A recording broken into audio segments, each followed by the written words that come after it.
चाणक्य को मिली बूढ़ी महिला से सीख। सुनने रोचक कथा। एक बार चाणक्य बदले की आग से इतना भर चुके थे कि उनका विवेक भी कई बार ठीक से काम नहीं कर रहा था। चंद्रगुप्त ने लगभग 5000 घोड़ों की छोटी सी सेना बना ली थी। सेना लेकर उन्होंने एक दिन भोर के समय ही मगध की राजधानी पाटलिपुत्र पर आक्रमण कर दिया। चाणक्य धनाधन की सेना और किलेबंदी का ठीक आकलन नहीं कर पाए, इसलिए दोपहर से पहले ही धनाधन की सेना ने चंद्रगुप्त और उसके सहयोगियों को बुरी तरह से मारा और खदेड़ दिया। चंद्रगुप्त बड़ी मुश्किल से जान बचाने में सफल हुआ। चाणक्य भी एक घर में आकर छुप गए।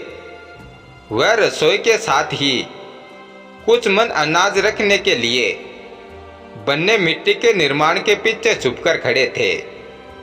पास ही चौके में एक दादी अपने पोते को खाना खिला रही थी। दादी ने उस रोज खिचड़ी बनाई थी। खिचड़ी गर्मा गर्म थी।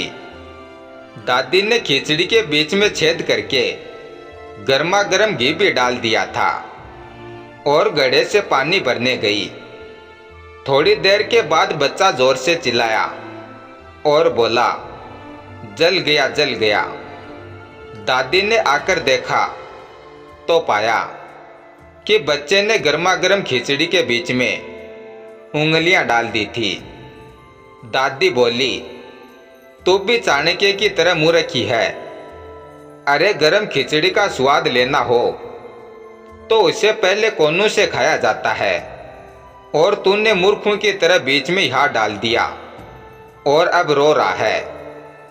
चाणक्य बाहर निकल आए, बुढ़िया के पांव छुए और बोले, आप सही कहती हैं कि मैं मूर्ख ही था, तभी राज्य की राजधानी पर आक्रमण कर दिया और आज हम सबको जान के लाले पड़े हुए हैं। चाणक्य ने उसके बाद मगध को चारों तरफ से धीरे धीरे कमजोर करना शुरू किया और एक दिन चंद्रगुप्त मौर्य को मगध का शासक बनाने में सफल हुआ। धन्यवाद।